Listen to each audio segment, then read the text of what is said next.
Welcome to From Tech Developer to Real Estate Developer. Here you'll go from making ends meet behind a keyboard to living in true freedom by using real estate well. Never having to work a full-time job, report to a manager, or give your adult life to a corporation that probably doesn't care about you. We will give you everything you need for your journey: techniques, principles, real-world experience, and application, filtered through 5 key power principles from my book, People Power, Other People's Money, How to Win, Enjoy, and Reserve. Get ready to take notes. Let's jump into From Tech Developer to Real Estate Developer.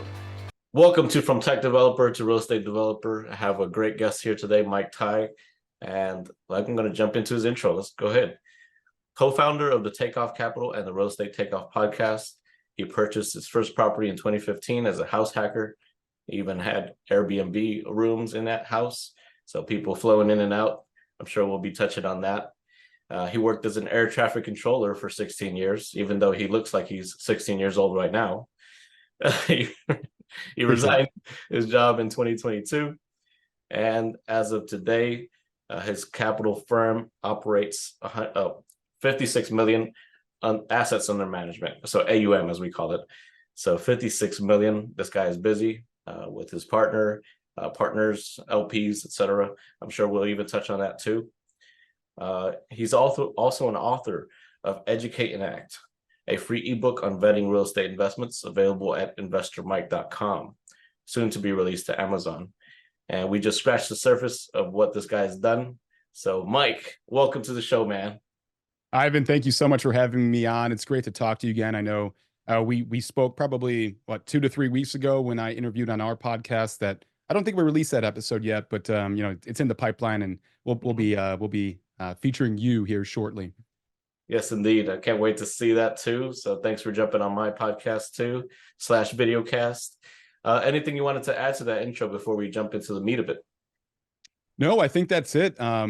I guess one of the takeaways, myself, just like a lot of individuals out there, I wasn't given the golden spoon or anything of that nature. I started with a house hack. I didn't start by buying a $30 million asset or anything like that. So kind of started small and scaled, and was eventually able to obtain financial independence through real estate investing. And now we're just fully focused on that. And I'm no longer in that air traffic control position that you alluded to. Awesome. So did you grow up in California too? No, I'm actually from Cleveland, Ohio. Big Cleveland Browns fan. I'm in California because I was stationed here in the Navy back in 2006. I was a Navy air traffic controller first for 5 years, and then I worked as a civilian air traffic controller for the remaining 11 years, and got jobs in California, in Los Angeles, and then San Diego. That's awesome. Well, thank you for your service, Mike. Yeah, you're welcome, man. Yeah, well, for those new to the show, the acronym POWER is what we go through. So people power, other people's money or resources, winning, enjoying, and reserve. So let's jump into people power, man. Did somebody or somebody's inspire you to jump into this? Yeah, I guess it actually starts with an air traffic control position that was military related. I was in Afghanistan. I was actually a civilian in Afghanistan, not military active duty. I was working for NATO as a contractor.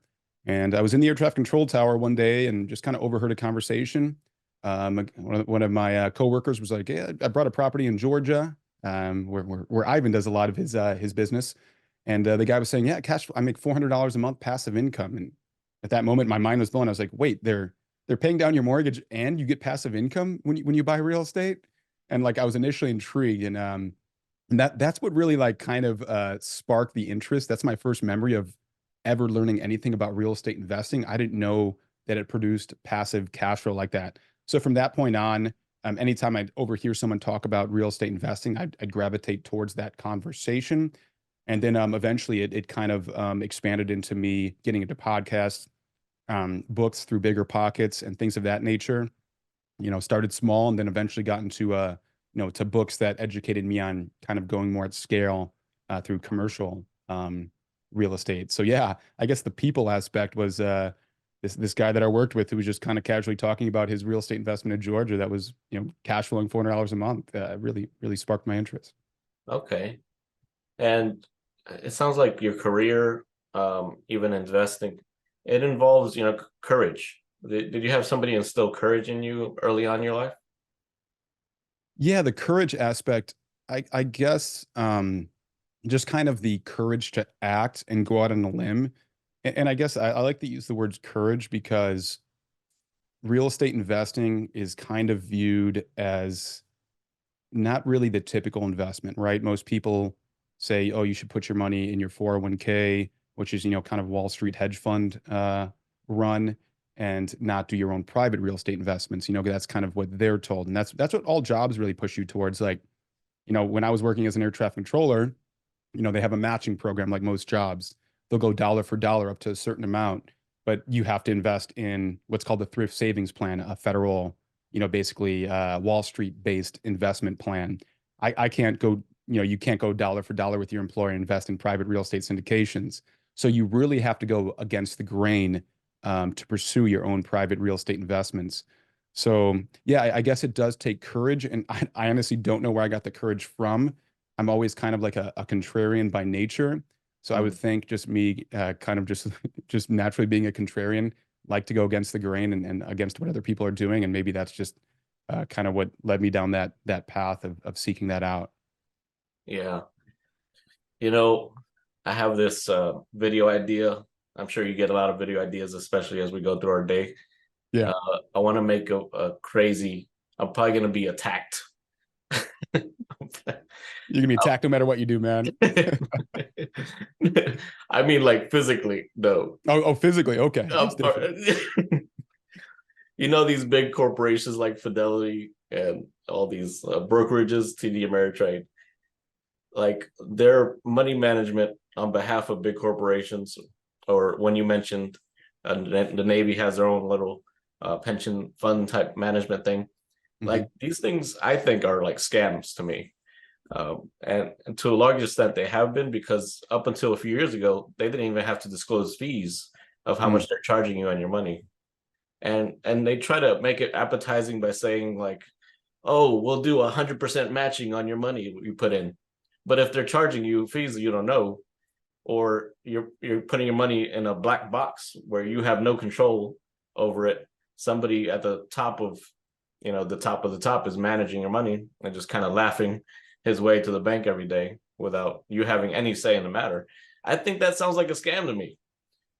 What do you Yeah, I thought mean, about it's a great arrangement. I mean, I'm sure we would love if an employer forced their employees to invest in our business, and you can understand like there's really no alignment of interest there either.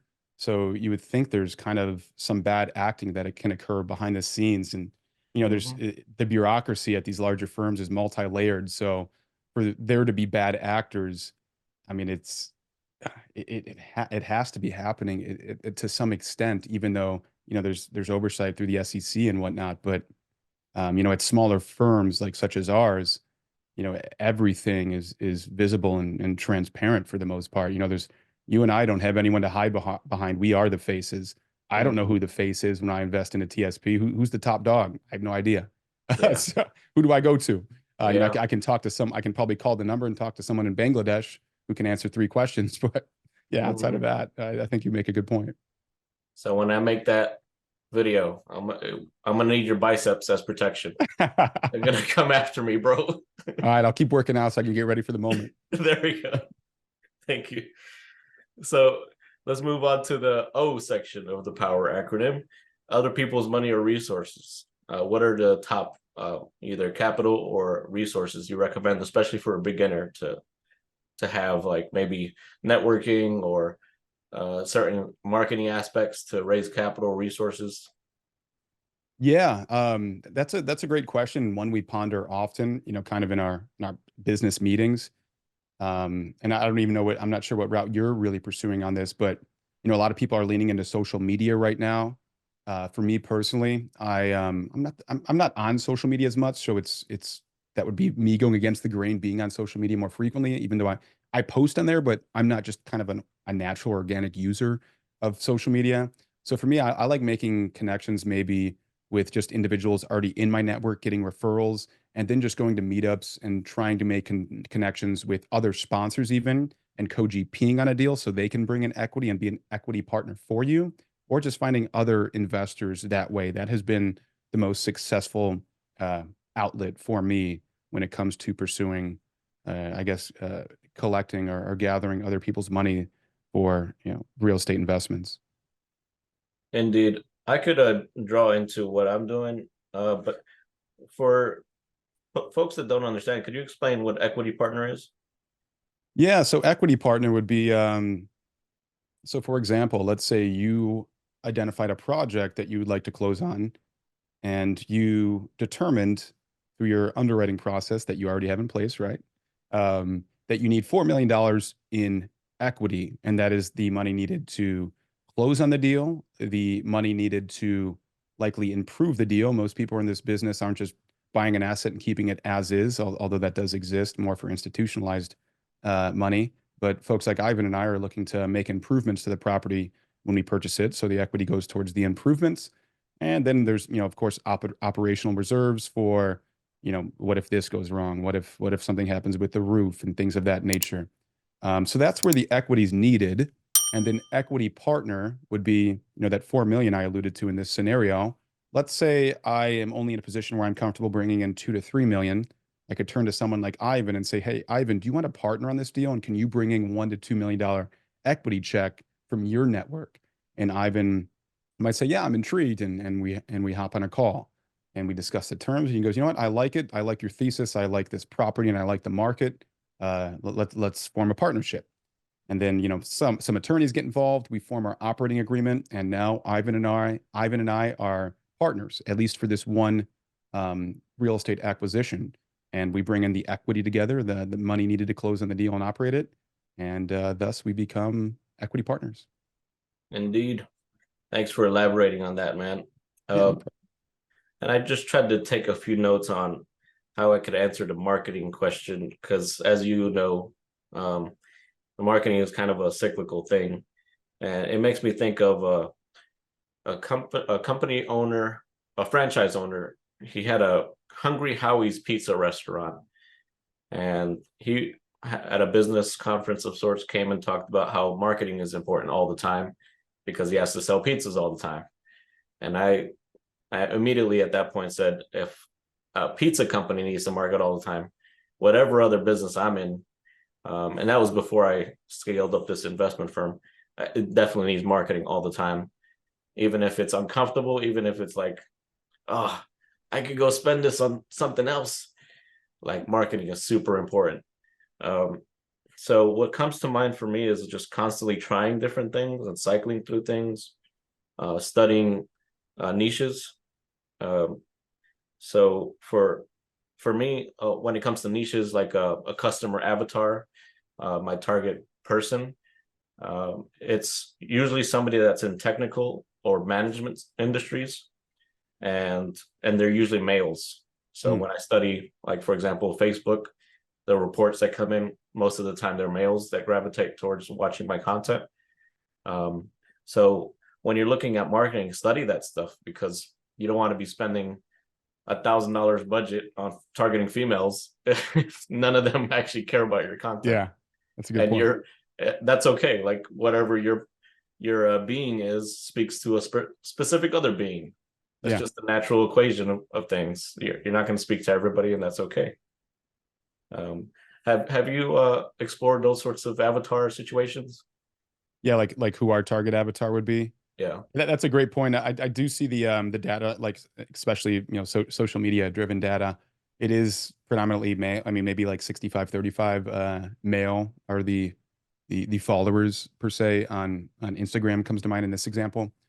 Um, yeah, and I think, why is it 65% male? Is it just men are more interested in finance and investing, and women just kind of aren't typically, obviously not always, nothing's absolute, but aren't typically as interested. That's likely the case, I'm assuming. But my avatar is typically like I pursue more of the crowd that's a little older than me, maybe baby boomer generation that has a little bit more wealth and is established, and they're more decisive and know what they want. Um, it is easier to work with someone who already knows how to vet and assess you, especially if you're comfortable being vetted and assessed. It kind of helps the dialogue progress in a quicker fashion. and that person is likely more confident in what they're doing, and when they're confident, they're more likely to act. Mhm. So I do prefer to work with I would say older professionals who really don't have the time to do real estate investing themselves and kind of just want someone they know, like, and trust to invest with. Yeah. I think also you got more males because you're just broing it out all the time, man. You're like Yeah, yeah, chest yeah. bumping in all your videos. You're like eating pounds of bacon. Like, Yep. Yeah, the bacon women aren't attracted to the bacon videos. I guess it draws the men in. okay, so we talked about marketing capital a little bit. What about when it comes to resources? What's your process, for example, for vetting, bringing in new contractors? Do you have a way to systematically make sure they're going to stay as contractors, etc.? Yeah, that's a great point. So bringing in new contractors is something we've hired out. We brought on so rather than me assessing who are the best contractors I can bring on and what's our process for bringing those individuals on, we looked at it in a different lens and we said, who already has processes in place and is very familiar with hiring contractors and things of that nature? And the answer was an experienced project manager with a mechanical engineering background. So we brought that individual on as a partner, and he basically oversees most of the decision making when it comes to that. Yeah, we're involved in the email chains and we'll ask some questions, but we lean on him as the subject matter expert. So I would say, in that regard, we just brought on a partner that's a subject matter expert, and we rely on his expertise to bring on, contractors or, positions of that nature. Ah, effective delegation. So Yes, yes. I'm not good at that stuff, so rely on him. yeah, oh, that's smart. And it makes me come back to this bullet point of 56 million assets under management. You definitely have to delegate if you're, managing that sort of scale. Um, have you, like, what sort of routine do you go through when it comes to, oh man, we just got to hire this out. We can't do this anymore. Yeah, there's a lot of tasks. I mean, always like to start with the tasks that you like the least, right? And try to hire those out. And sometimes those are the tasks that are the cheapest to hire out. And start there. Um, and really, I wasn't good at this, and I've gotten better with time. Is every time you're doing a task you don't like, kind of spend a little additional time on that task, mapping out the exact processes and spelling out exactly what you're doing. So when you're defining this position for an individual, the training is very streamlined.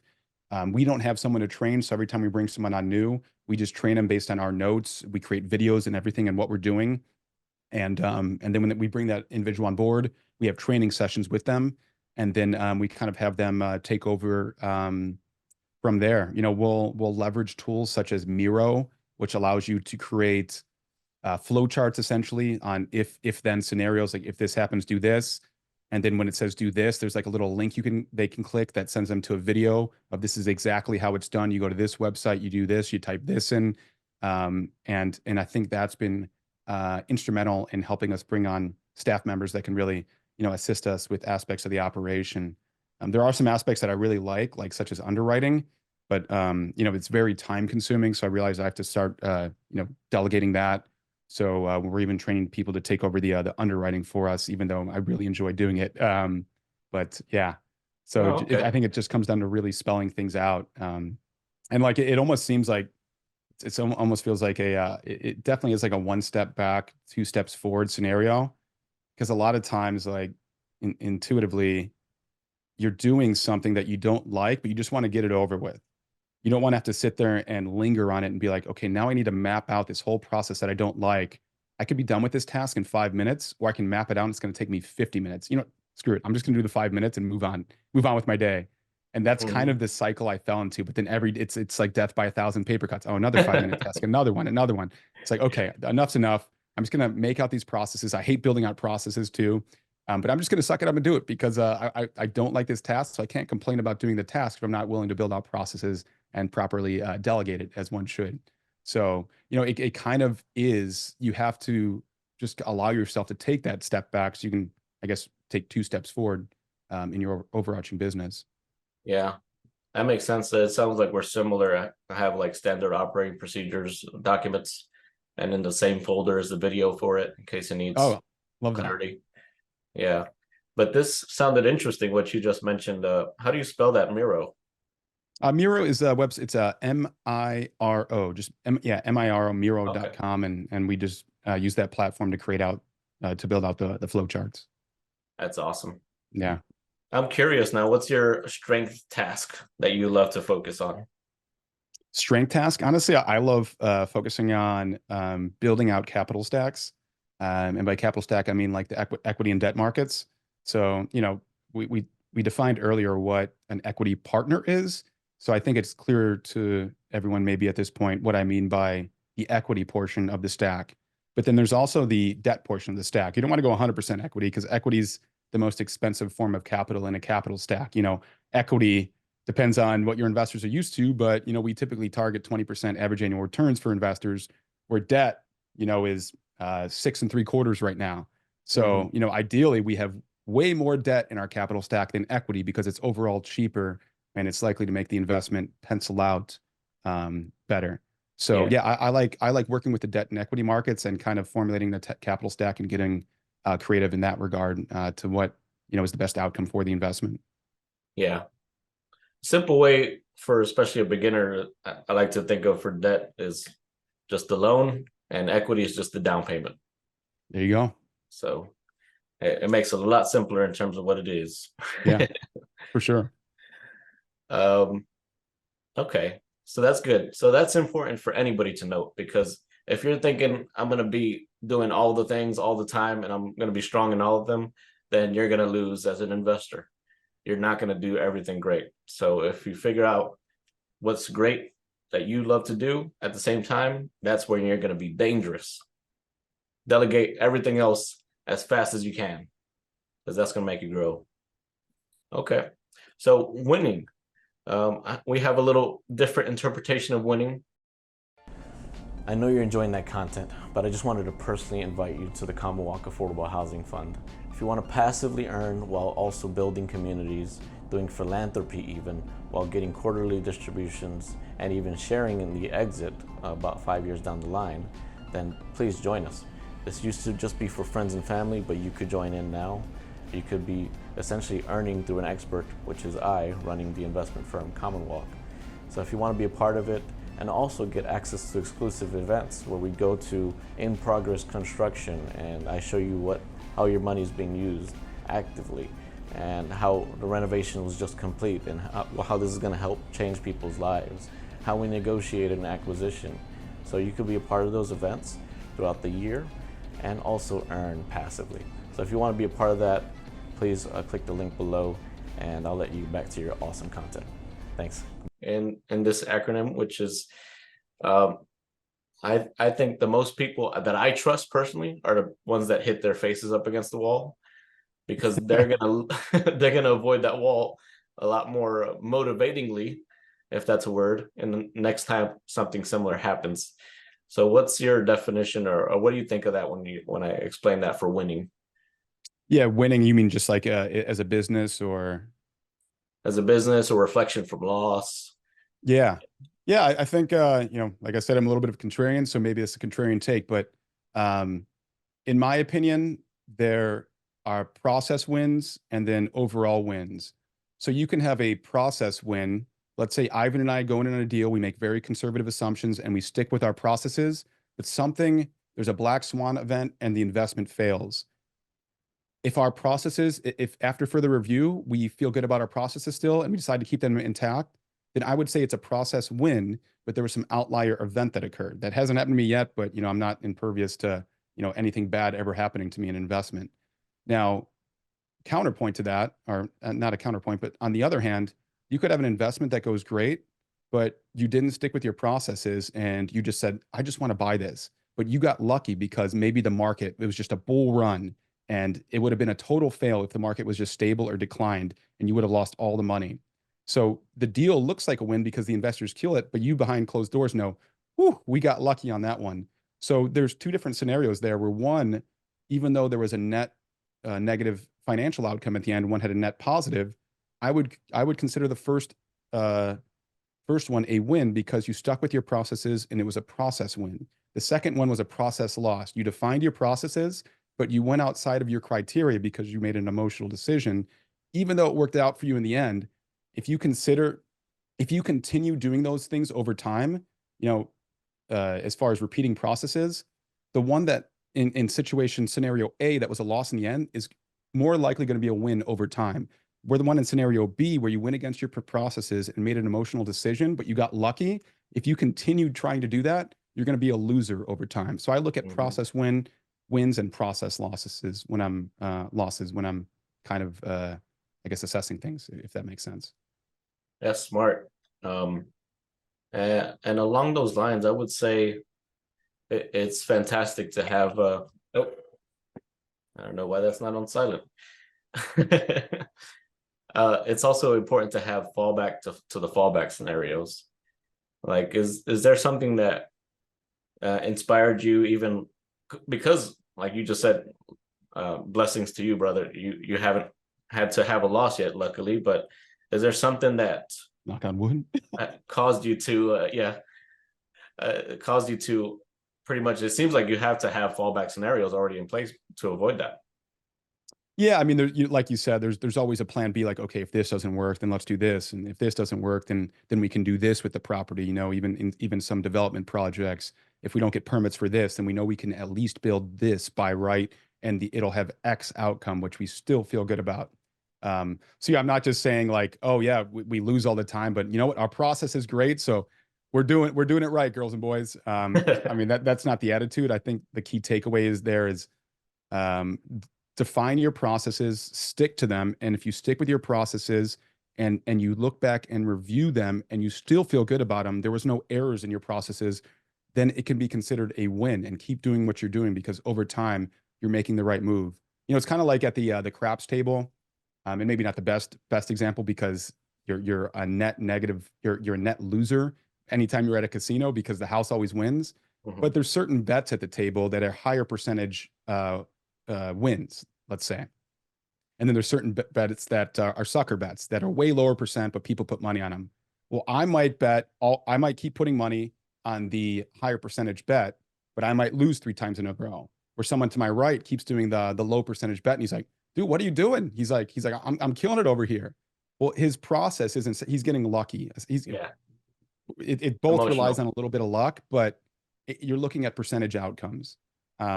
So you know the person betting on the higher percentage outcome has the right process over the person betting on the 1 in 30 bet that he just hit 2, 3 times in a row and got lucky on, if that makes sense. Yeah. And speaking of percentages, do you have a default buffer when it comes to contractor like overages, like 20, 30% or something like that? Yeah, right now, like we underwrite hard cost with a 15% contingency, which you know, every time I talk to an architect or GC, they tell us that's way too conservative. Um, and the main reason we do that is we were just buy and hold multifamily investors for the longest time, and we're recently gotten to ground up development. So it's kind of almost just, to be honest, to be blunt, it's a hedge on our ignorance.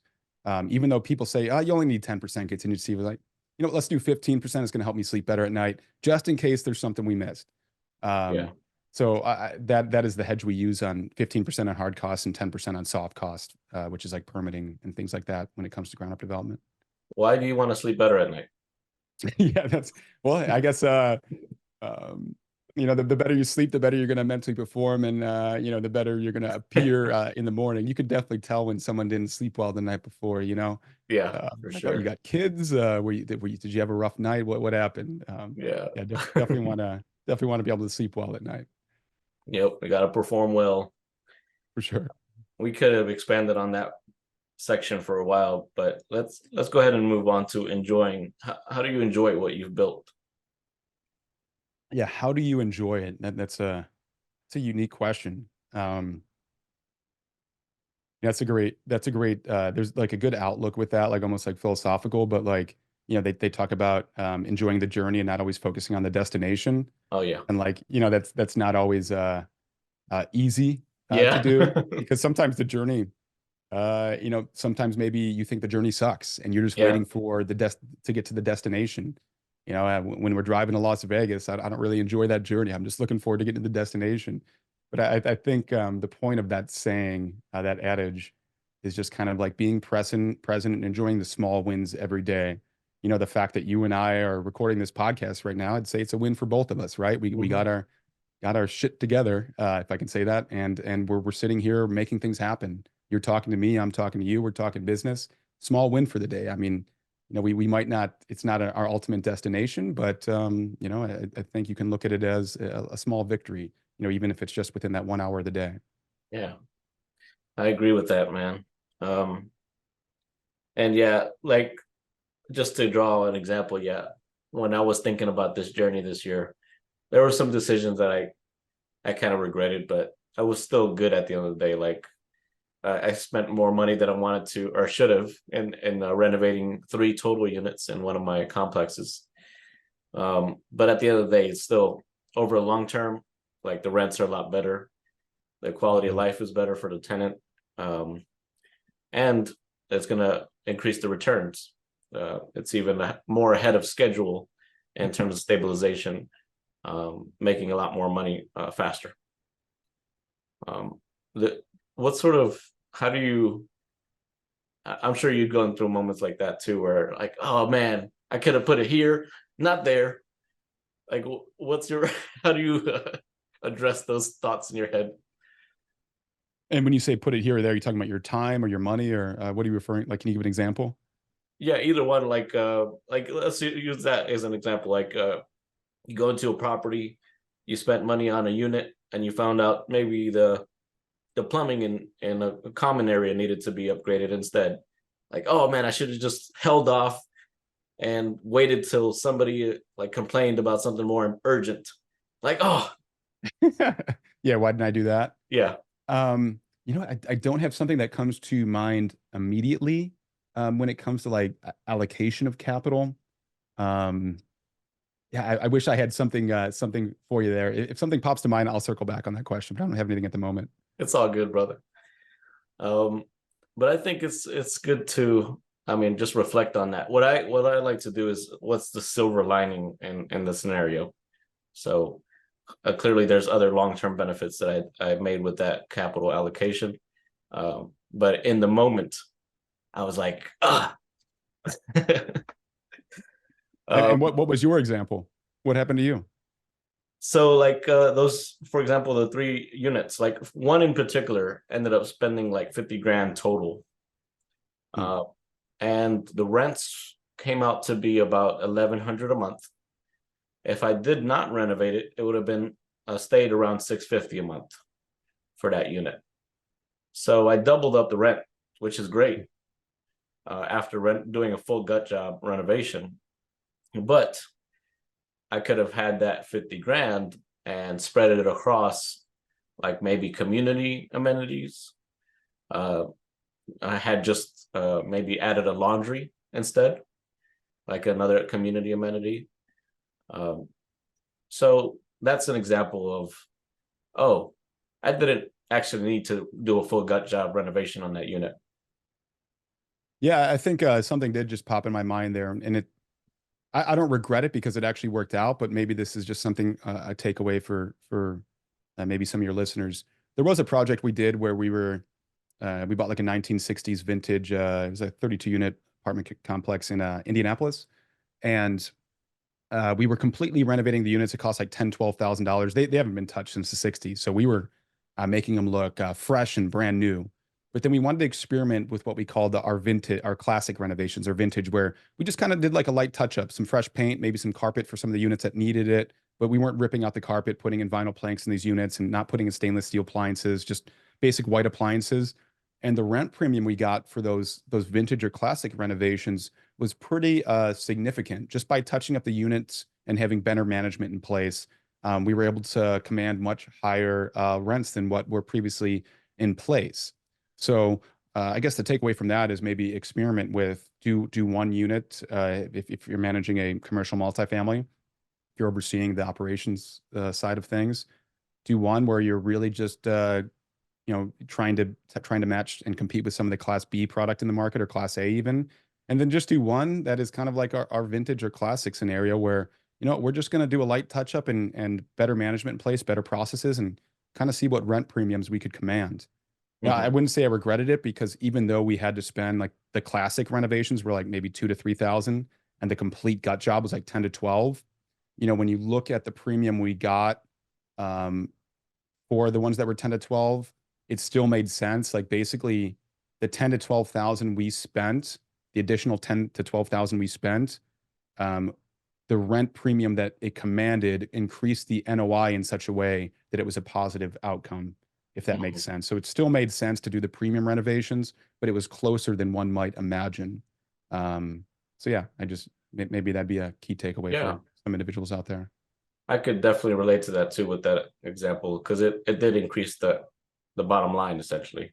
Yeah. Was there? I vaguely recall and listening to your real estate takeoff podcast. Did you guys have an example, or maybe I'm thinking of somebody else where there was a little surprise scenario involving cast iron pipes on, and you had to dig up a lot of stuff? Yeah, actually, yeah, that's a great point. That was actually with that property I just referenced in Indianapolis. Oh, Cast iron pipes can be your nemesis. When you bro, especially tell us your learnings from that scenario. yeah, that was a pretty interesting one. I know my business partner Sean DeMartel was on this podcast recently. I'm not sure if he touched on this story already. So No, he did not. okay, I just want to make sure I wasn't being too redundant. Um, but basically, we were having a lot of issues when we bought the property. There was already some issues with mold that we had to remediate, and the previous owner was not, for lack of a better term, they were just kind of a slumlord, to be honest. They weren't really taking care of the units. They were just letting the tenants live with mold in the apartment, but they were charging well below market rent. So I think the tenants were just like, screw it. We're paying like $500 less a month than we should be. So we'll just kind of deal with what we're getting right now. Um, so we thought we handled most of the mold issues. We thought it was just behind the walls, but it turns out that a lot of things were just backing up from the plumbing beneath the surface. So we constantly had every time there was a plumbing situation where things backed up, we have to send out the specialists. They dig up the ground and they say, "Hey, your cast iron just completely busted open right here." And every time you have to repair that cast iron line, I think they would just patch it with like a little PVC connector. The Mhm. cast iron remained. They would just intertwine it with PVC, which is the more modern version of it, and what's used today in plumbing. And then every time that happened, it was 10, 15, $20,000 that was unexpected. That came out of our capital reserves. And one time, kind of funny, they ripped open the ground and they found that the cast iron was busted, but the seller must have already addressed this because instead of putting PVC in place, they had a 2 liter soda can or 2 liter cans, like plastic. And they just taped them all together. And the plumber's No. like, yeah, yeah. The plumber's like, you're not going to believe this, man. So the cast iron's busted and they did address it, but they taped together a bunch of plastic, like soda can. I think it was like a 2 liter, maybe 2 liters a little wide, something like that. It was a bunch of plastic. It might have just been like the 12-ounce water bottles just taped together.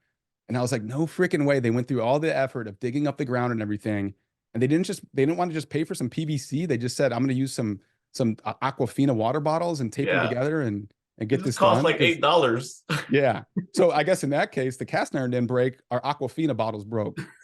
So so yeah, yeah. I mean, yeah, you spend so much time digging up the ground. That's the expensive part. And it's like you're right there. It's like buy the damn PVC. It's not Yeah, expensive. So yeah, that's I thought that was crazy. kind of funny. I was like, wow, you're really trying to pinch pennies here. Yeah. Wow, that's awesome.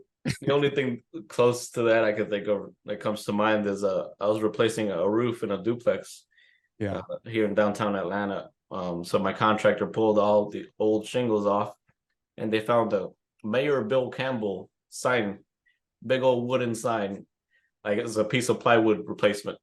Oh So my God. Saving money on the wood, man. yeah, ridiculous. I'm sure the mayor's flattered. Yeah, yeah. Uh, okay. Well, looks like we're naturally at the end here. Reserve. So a lot of different aspects of reserve: there's financial, emotional, spiritual, etc. What's the most recent aspect of reserve that's important to you, Mike? What did you mean by reserve? Can you define that again? Oh, all there's a bunch of different aspects to it. So there's financial, that's the first one most people think of, but Okay. there's also emotional, spiritual, physical. What's the most recent reserve that's been important to you? And when you say reserve, like are you talking about financial reserves, like for a business plan? Oh, it could also apply to personal aspects too. Okay. Like you could Um, say, if I don't go for a morning run, the rest of my day is just garbage. oh, I see what you mean. Okay. Yeah. So for me, like, working from home, air traffic controller had to commute to work and kind of used to getting in a routine and getting ready and things like that and kind of starting your day, on the right foot. You shower, you put some gel in your hair, you brush your teeth, have some breakfast, have a cup of coffee, go to work. It gets you in the right frame of mind. When you work from home, there can be a tendency where you get out of your bed and you just walk right over to your office in your house and you just get right to work and you're in your PJs, Yeah, maybe you haven't even have brushed your teeth yet and things like that. For me, like just to feel good about myself and like feel it helps me with my mental productivity is kind of like still getting through that routine where wake up, brush your teeth, put some gel in your hair, just like you're getting ready for your if you were a W-2 employee or working for someone else. For me, the psychological effects on that are pretty powerful. Makes me feel better about myself. And there's that whole Deion Sanders saying, and I know he played for the Falcons as a Dirty Bird, so maybe you remember this. But I think he said, "Look good. If you look good, you feel good. If you feel good, you play good. And if you play good, you get paid good." So I think, and like, there's some truth in that. Like, you want to feel good about yourself when you start the day and feel good about everything that you did. And it's going to help your overall performance. And the better you perform, the better you get paid. So, yeah, that's I think, true. That's true. After I left my job in 2017, I actually fell into quite a depression because people don't understand how those routines are a part of your identity. mhm. And I didn't get up till like late in the morning. I didn't have anybody to report to.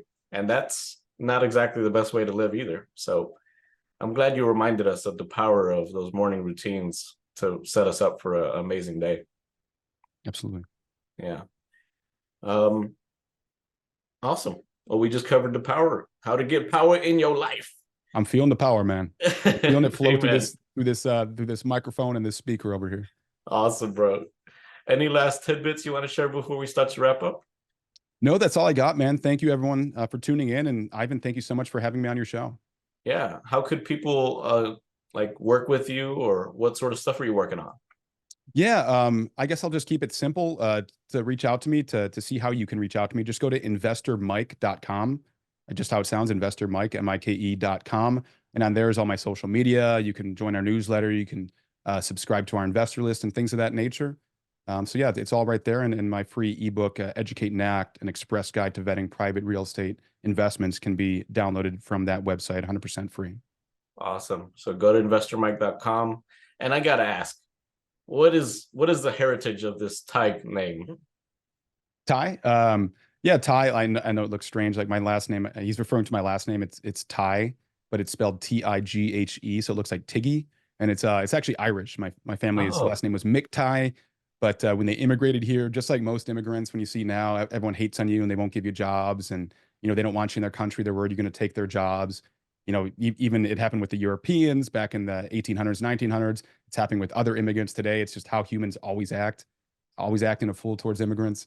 So it yeah. even happened to Irish people. And so Irish, when they came here, had to drop the Mick from their names just so no one knew they were Oh, Irish, so they could try to get a job. So yeah, instead of being Mick Ty anymore, I'm now, my family changed the name to Ty. oh, Yeah, okay. now we're able to get jobs. Awesome. Obviously, the Irish, I'm not, I don't feel sorry for Irish immigrants anymore. They're not the class that's, I guess, receiving the hate now. Now it's the attention has moved on other individuals. But Yeah, indeed. Awesome. So we have something personal about you now. So when you hang yes, out, yes, talk to appreciate it. Mike over his website, you have some personal details about him. So thanks again for watching From a Tech Developer to Real Estate Developer. Happy holidays and catch you on the next episode. Thank you for joining us on another episode of From Tech Developer to Real Estate Developer. I hope you got a lot of return on investment for your time today, and I encourage you to share it with other people so that they could also get returns, get this valuable education to invest in real estate. We're also sharing this free education because we want to help people learn how to invest so that they could also create more affordable housing units. We have a great goal of creating 2.5 million affordable housing units by 2047, and free education like this is a big part of that. So by you sharing, you are a part of the equation to create those affordable housing units. So I can't wait to see the end of the road that we're going to achieve together. Have an amazing and blessed day.